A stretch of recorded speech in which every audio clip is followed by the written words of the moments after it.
You stupid console DDoSers who decided to ruin everyone's ranked experience, some people even public match experience. Look, finally your day of judgment has come. Well, at least we'll talk about why it most likely will be coming very, very soon, and you'll be getting banned like you deserve. Also, a potential delay in our collection event because, you know, EA most likely wants to make more money. We'll talk about why it's being delayed and why I think that a source of extra revenue is the cause of the delay. You know, nothing like learning that EA wants to make some more cash. Speaking of more cash, giveaway winners from last video down in the comments below. If you guys want to win again a Glytch energy or Apex coins, just leave a comment, subscribe to the channel, and leave a like on the video. I'm only picking people that are subscribed. Let's get into this. So let's talk about the DDoSing on console. Well, finally it has been fixed, so that's amazing news. I'm glad that they were finally able to come up with an actual fix rather than just saying, hey, we brought an update that fixed it and then boom, it didn't work. Thankfully it's now actually fixed. However, I have heard that the Loba bracelet is still a little bit bugged and the fix did not work, if they even launched it, because they said that they had something for it. It was in the green light, but it just simply, to my knowledge, has not worked. I've heard a lot of people saying that it's still glitching out for them. Now, due to the amount of backlash that Hideouts got last time he said there was a fix and then it didn't work, I haven't really seen any big names regarding the Respawn developers saying, hey, here's the fix, we made the patch, it looks like it worked, because obviously they were afraid that if it didn't work, they'd be getting a bunch of backlash again. So I haven't personally seen any big names that are Respawn developers that have actually talked about it. We just know there was an update and it looks like it worked. However, we know that people can get banned for more than just simply aimbotting and wall hacking. We've seen it in the past where Hideouts has talked about the amount of PC, PS4, and Xbox, whatever, people that were using an exploit and getting an RP advantage, getting a ranked advantage in doing so, and he's banned tremendous amounts of people for doing it. So I'm quite sure that this is also traceable, and we could probably look to see a widespread ban of all you console DDoSers who have been abusing this exploit. And a lot of you that have built up these nice ranked badges, pred badges, master badges, and you didn't want to lose it, or you were on the rank grind and you didn't want to lose it because you thought you could just get away with it, well, your day of judgment is most likely coming soon, as like I said, we've seen them using exploits in the past and were banned for it. Here's what Hideout said a couple of months ago when we found someone using a ranked exploit. There's actually been a couple of times where he's done this and banned people for using exploits or either teaming and all sorts of things, but the most recent one that I could find was just a couple of months ago, back in February, where he said the ranked leaderboards are cleaned of players who were suspended for kill farming and a lobby glitch. So people that are actually doing lobby glitches, you know, they can detect stuff like that. Arena's ranked PC leaderboards have also been purged of all the permanently banned cheaters. Other arena leaderboards have been purged of the suspended exploiters, which, like I said, they can see these exploiters. 44 Xbox preds and 27 PS4 preds. So obviously, if you've been abusing an exploit like this, it's pretty likely that they can detect something like this. At least fingers crossed, we hope they can, because if you've been abusing it, you deserve to be banned. Now, I don't know how long you're going to be banned for, but it is nice to know that the people that have been abusing this will be punished in some sort of way,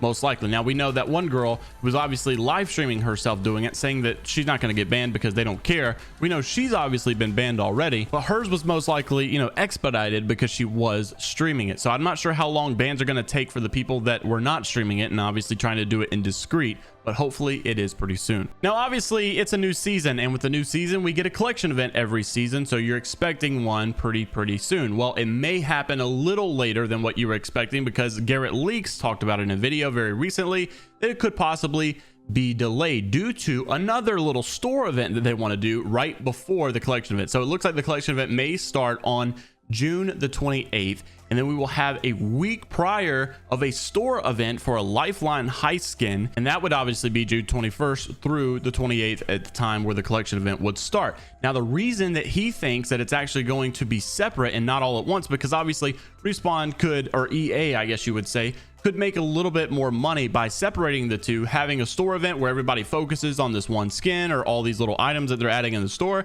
and then having a collection event separate where people are used to buying, you know, everything anyways. They're used to buying the heirloom or getting all the skins, so if they have a leftover extra skin, they could just make a whole store event off of it and collect some extra revenue before the collection event starts, where they're going to get a bunch of revenue anyways because of an heirloom. Now, a couple things to note is, number one, no, it is not confirmed that it will be delayed, and it is not confirmed that these will be separate. Garrett Leaks just suggested that it's very likely, and this is the way that it looks right now. Now, we're also getting a recolor event at the end of this month, May 31st, I believe, which has nothing to do with any of the store events or the collection event. Now, in that collection event, there are some things we can look forward to. Number one, obviously we can look forward to the Valk heirloom. Number two, we got a bunch of legendary skins that were leaked long ago that we're very excited to be able to see, especially the Octane streetwear one. That one's looking super sick.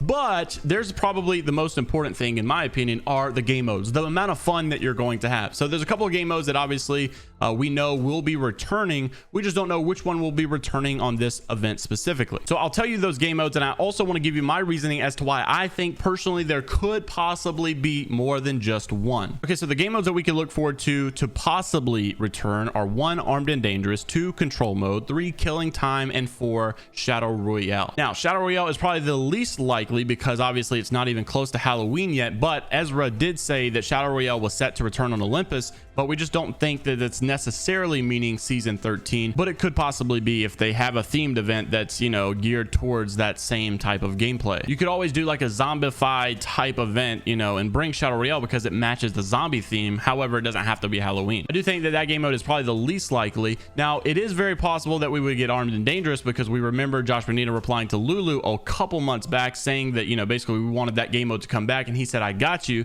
and we haven't seen it yet. So it should be at some point we should be getting this game mode. We just don't know when. Now, we also know that Killing Time is back in the game files. This is a game mode from the season 8 war games that we've been looking for, and we know that this one should return at some point very soon, and many people think that that might be the game mode. But another game mode that we know is coming, it's already been confirmed, was the Control Mode. The Control Mode is coming back for season 13.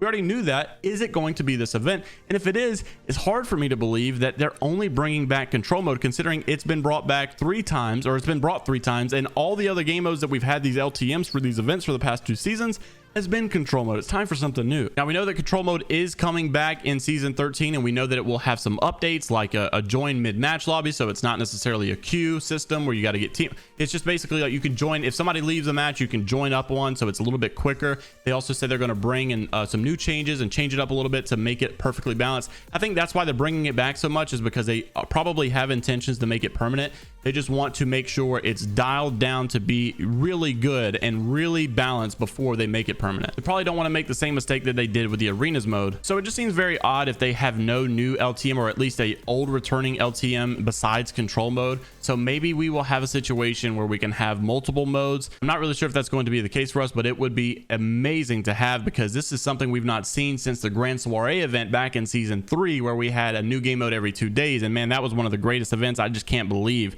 we haven't seen something like that since it came. I just talked about this the other day. People loved the third person mode. Why have they not returned modes from the Grand Soiree event that people loved so much? Third person has not been back. The whole care package weapon stuff has not been back, where you had Kravers all over the place. I think Kravers were on the floor, bro. That was so much fun. People were swinging around everywhere as Pathfinder and just hitting Kraber shots like there was no tomorrow. Bro, that was the most fun I probably had in Apex, and it's never come back since then. I just don't understand why that's the case. Anyways, if you guys did enjoy it, make sure to leave a like on the video, subscribe to the channel, comment down below to be entered into your giveaway, and I'll see you in the next one. Until then, have a great rest of your day, and I will see you later, Gators.